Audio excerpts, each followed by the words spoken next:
تلك الدار الآخرة نجعلها للذين لا يريدون علوا في الأرض ولا فسادا والعاقبة للمتقين.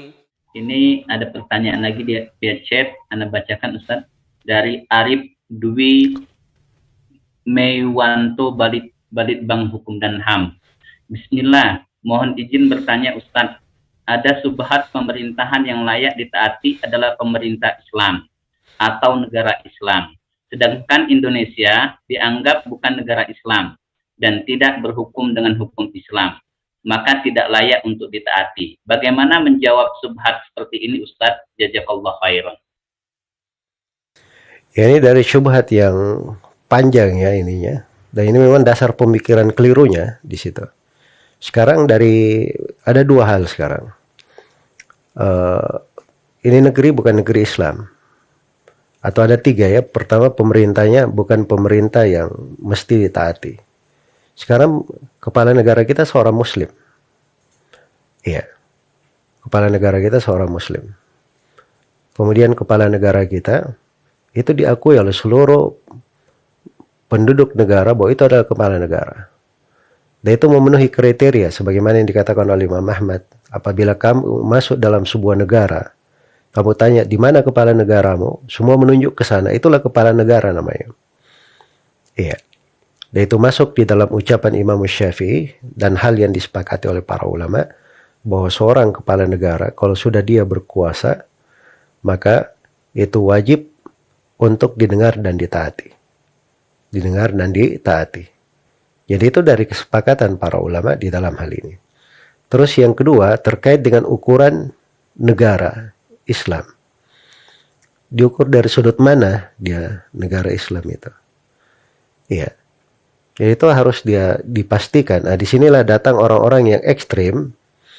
Orang-orang yang ekstrim, dia selalu mengaitkan sudut negara Islam itu sebagai negara Islam kalau berhukum dengan hukum-hukum Islam. Ketika ditanya apa hukum Islam itu, dia juga kadang nggak bisa menjabarkan apa itu hukum Islam. Baik kalau saya tanya misalnya ke mereka, sekarang pemerintah bikin kebijaksanaan misalnya, kasih gaji THR tanggal 13. Mana dalilnya dari Al-Quran dan Sunnah? Dia tidak bisa sebut dalil. Dia akan bilang itu kebijaksanaan pemerintah. Baik. Terus mana dalilnya kalau memang itu adalah hal yang dibolehkan? Nah, ini karena dia tidak paham sebenarnya. Hukum Islam itu apa? Di dalam hukum Islam itu ada hukum-hukum terkait dengan hudud. Perkara yang sudah jelas batasannya, ada ketentuan sanksi-sanksinya. Ada yang terkait dengan takzir.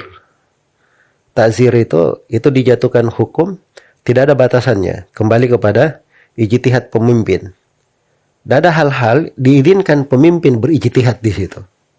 Ini tiga sudut di ininya. Datang mereka yang ekstrim ini, mau semuanya dipatok satu hal, satu warna. Yang keluar dari itu namanya kafir, zalim, fasik. Ya, dan ini cara berpikir yang keliru ya. Cara berpikir yang keliru. Ya dasarnya karena dia belajar ilmu tata negara pun tidak pernah.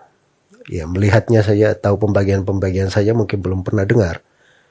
Ya dia cuma tahu ini karena di Indonesia ini tidak ada hukum Islam yang dipakai menurut bahasa mereka. Maka ini negeri adalah negeri kafir. Ya. Baik. Itu satu sudut kekeliruan ya. Satu sudut kekeliruan. Kemudian di sudut lain tadi yang terkait dengan masalah berhukum. Ya. Saya sudah jelaskan mungkin tadi dari apa yang saya gambarkan itu. Ya, apa yang disebut dengan hukum-hukum itu ada beberapa bentuk. Ada beberapa bentuk. Iya.